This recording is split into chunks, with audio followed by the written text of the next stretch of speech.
উল্লেখ করার পরে বিগত 10 বছর আমাদের সিআরপিসি, আমাদের আইপিসি, আমাদের কনস্টিটিউশন অফ ইন্ডিয়া কতটা আইনের ভায়োলেশন করা হচ্ছে আজকে আপনারা হাফিজ রশিদ আহমদ চৌধুরী সাহেবের মুখ থেকে শুনবেন।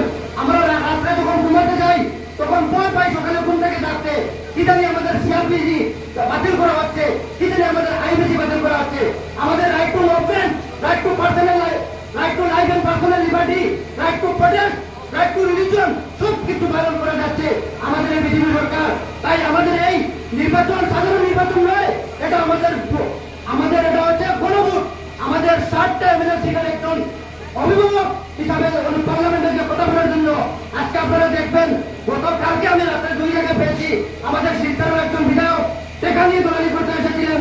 আমি আপনাকে আজকের এই সভায় আহ্বান করবো, আপনার ভবিষ্যৎ প্রজন্মের ক্ষতি করবেন না, সামান্য লোকের জন্য ভবিষ্যৎ প্রজন্মের জন্য ক্ষতি করবেন না। আমাদের হাফিজ আহমদ চৌধুরী বিনা টাকায় প্রতিনিধিত্ব হয়ে জাতি ধর্ম বর্ণ নির্বিশেষে সবাই ভালোবেসেছে। আজকে আপনারা সবাই ঐক্যবদ্ধ হয়েছেন, আপনাদেরকে সবাইকে আহ্বান করবো সংবিধান বাঁচানোর স্বার্থে, স্বৈরাচারিতা বিধায়ের স্বার্থে, সংবিধান রক্ষার স্বার্থে আপনারা ওনাকে ভোট দিয়ে নির্বাচিত করেন। ধন্যবাদ। আসসালামু আলাইকুম। আমরা মিটিংটা মানসাল করে ওসি বারে ক্যান্সেল করা লাগে এটা আপনারা বিচার করবা।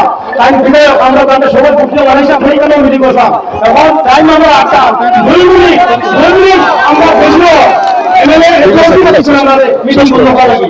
আপনারা চিন্তা করবো আপনার কাছে একটা অনুরোধ, একটু পরে অন্যান্য দলের মিটিং হইব, এই মিটিং আপনারা যাইবা না, নাহলে আপনারা যাইবা না এই মিটিং, তাহলে চেয়ার শূন্য থাকবো, এই অনুরোধটা থাকবো।